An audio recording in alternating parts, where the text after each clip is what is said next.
Olá, você está ouvindo Mariposa ao Pé do Ouvido, um projeto do Jardim da Mariposa. Hoje, com o primeiro episódio sobre filosofia, filia no jardim. O que me traz aqui hoje é uma enorme alegria. Hoje, na frequência do guerreiro, onde quem comanda é a força e a coragem do nosso coração. Eu venho trazer uma enorme novidade. Max pediu para ser o meu discípulo. E essa humilde aprendiz de filosofia topou com uma enorme alegria no coração. Mas, para compartilhar essa alegria e homenagear Max, eu venho contar para vocês a relação entre mestre e discípulo. Uma relação muito profunda. E quando eu conversei com Max hoje, nós pontuamos que, para o senso comum, as pessoas compreendem a relação mestre-discípulo como Cristo e seus apóstolos. Não que essa relação seja menor em hipótese alguma, mas não é apenas nessa relação que encontramos a profundidade da relação mestre-discípulo. Muitos foram os meus mestres que me ensinaram tanto, principalmente o mestre Paulo Freire, que me ensinou desde muito jovem a busca pelo ser mais. O ser mais, essa compreensão de que a busca pela sabedoria é uma busca pela integralidade, pela totalidade do ser. E para saudar e brindar com vocês, regado a um bom vinho alentejano, essa minha primeira alegria de ter um discípulo ou uma discípula, eu trago para vocês o mito da caverna.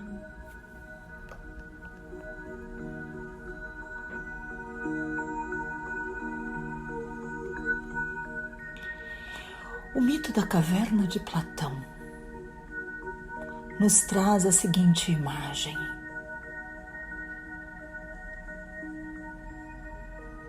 Muitos cativos, presos por correntes, nunca souberam o que era liberdade e, portanto, nem sabiam que estavam cativos. Viviam dentro da escuridão, presos, a olhar sobre a projeção de imagens que também não questionavam e não sabiam quem as projetava e de onde vinham suas vozes. Para esses cativos, essas imagens eram a realidade, eram a verdade de suas vidas. Portanto, nem precisavam ser questionadas, nem precisavam ser refletidas se eram reais ou não. E assim se passaram muitos e muitos anos. E assim o tempo foi transcorrendo durante muito, muito, muito tempo. De forma que gerações por gerações olhavam sempre as mesmas imagens, projetadas na parede, faladas por vozes, como se fosse uma tela de cinema ou um palco no teatro, a observar aquelas imagens. Até que um dia, um desses cativos começou a refletir que algo estava errado. Que não era possível que somente aquilo era a realidade. Que somente aquela poderia ser a verdade da vida. Que havia alguma coisa para além. Começou a sentir um esgotamento. E por meio desse esgotamento, o cativo percebeu-se acorrentado. E fez um enorme esforço e durante muito tempo passou pensando e refletindo como se libertar daquelas correntes, como se libertar daquelas amarras. Até que, plaf, ele conseguiu, num esforço tremendo, arrebentar aquelas correntes que lhe aprisionavam. E ficou muito tempo mexendo o seu corpo, porque afinal foram gerações e gerações sem sair do lugar, sem se mexer, sem ganhar musculatura. E esse cativo começou a mexer os seus músculos, as suas pernas, o seu corpo e vagarosamente a levantar-se do lugar. E ao levantar-se, ele percebeu que aquelas imagens eram projetadas por outras pessoas que, na verdade, queriam enganar, como se aquelas imagens fossem reais, mas eram projetadas por fantoches que ganhavam uma sombra através de uma fogueira dentro de uma caverna. E esse cativo deu a volta e percebeu os seus irmãos todos aprisionados, mas ele queria descobrir. Ele saltou a fogueira e percebeu que essa caverna tinha um buraco no teto e que era necessário fazer uma escalada para sair desse lugar. Muito difícil, porque estava úmido, tinha pedras, mas tinha terra, e a sua musculatura era muito fraca, afinal de contas, tantos anos, tantas gerações, sempre do mesmo jeito. Mas afinal ele tinha dentro dele um desejo de busca, de uma busca incessante que ele naquele momento descobre, uma busca pela verdade. E essa busca pela verdade o move.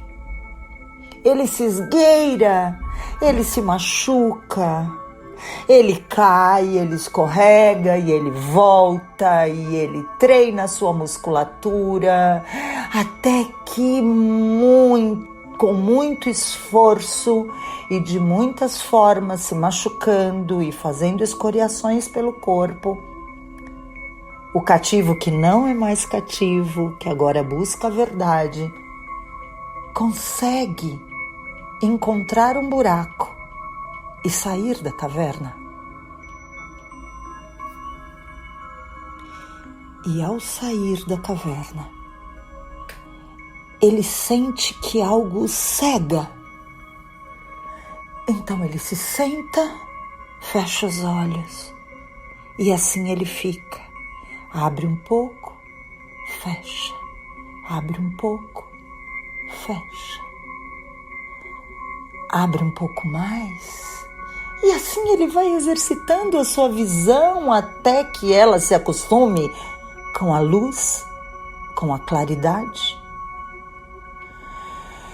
E ele mais uma vez agora consegue ficar completamente ereto, sente os seus músculos mais fortes, afinal de contas a jornada que ele teve que viver para subir até o cume da caverna e sair por uma montanha. E ele caminha e ele percebe que ele está num vale muito alto.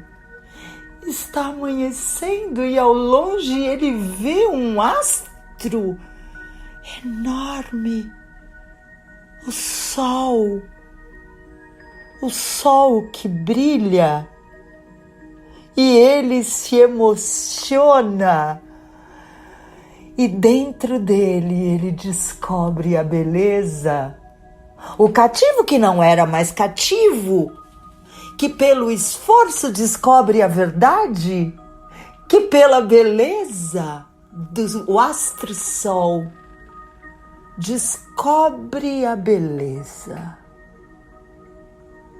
E ele fica a contemplar durante muitas horas o nascer do sol. E ele sente invadir a sua alma de arte da natureza e do sol. Ele sente o cheiro da grama ensolarada. Ele sente o calor na sua pele. Ele observa a beleza lá embaixo de um rio que corre.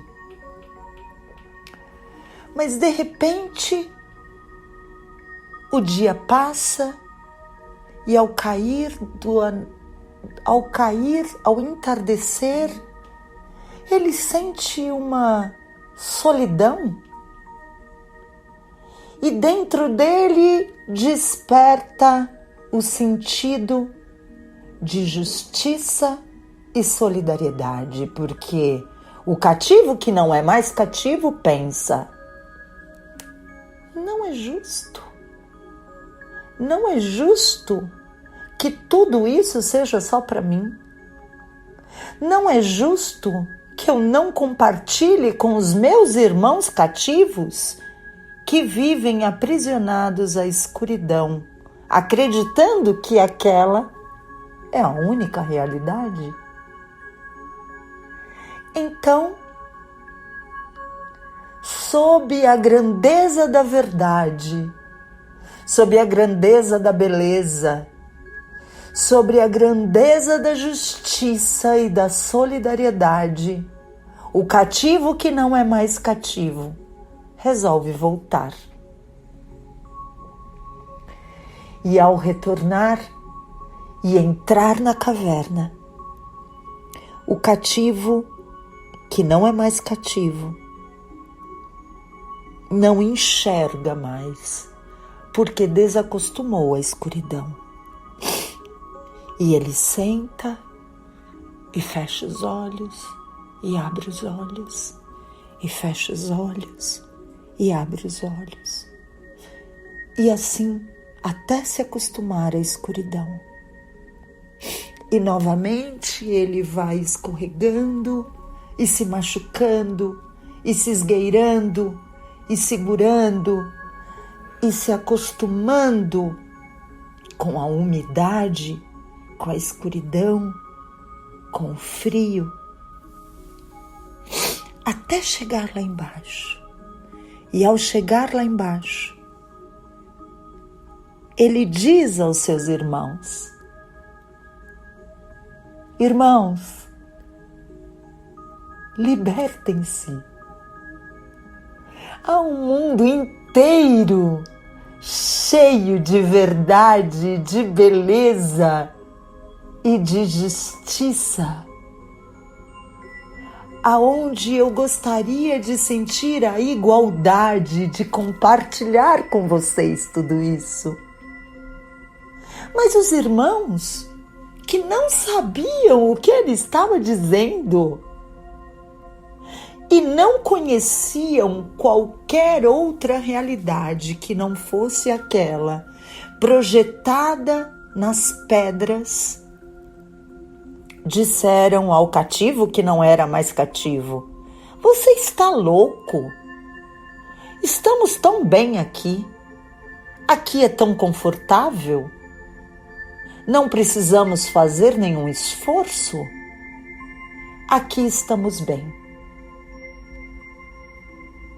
E nesse momento, o cativo, que não era mais cativo, conheceu dentro dele o sentido de ética e pensa consigo mesmo: não é justo que a verdade, que a beleza e que a justiça fiquem somente comigo. E esse sentido de ética o levou a um valor chamado bondade. E em nome da bondade, em nome da ética, o cativo, que não era mais cativo, resolve esperar até que um de seus irmãos ou irmãs comecem a se esgotar. E lá ele fica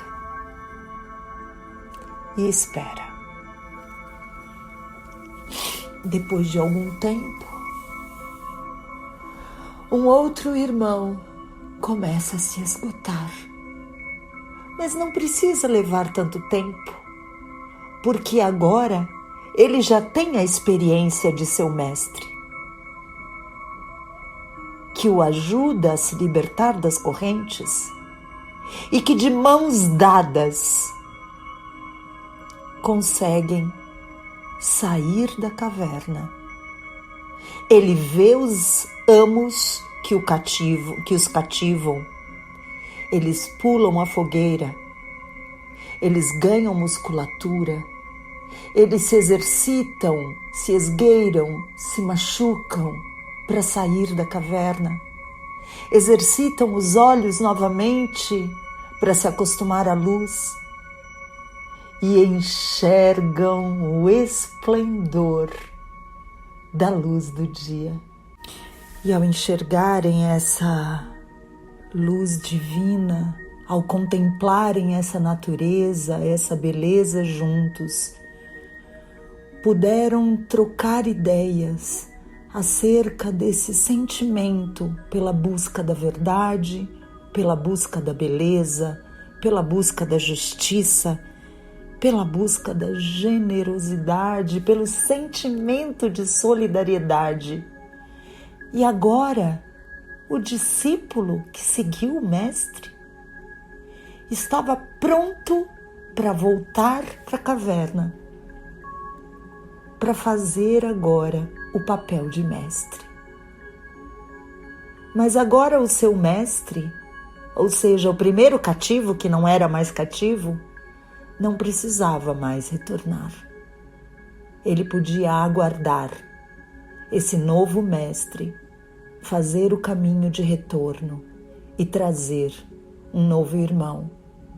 De maneira que, ao entrar e sair da caverna, cada irmão cativo, que agora não era mais cativo e que havia conhecido o bom, o belo, o justo, o verdadeiro, o ético, a solidariedade, o amor, a bondade, o respeito, podia assim formar uma enorme corrente entre mestres e discípulos.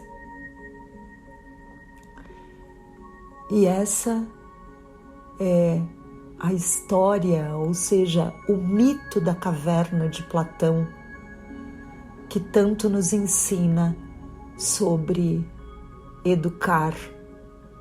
Educar, que do latim significa educere ou eduzir, tirar algo de dentro para fora.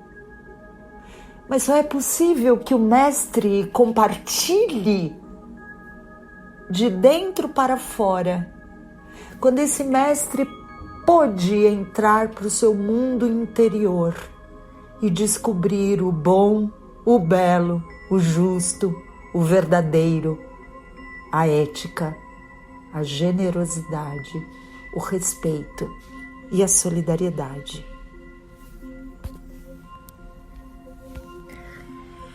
E aqui eu termino o mito da caverna de Platão, esperando que você tenha muitas reflexões, agradecendo a minha querida terapeuta Adriana Oliveira por confiar em mim,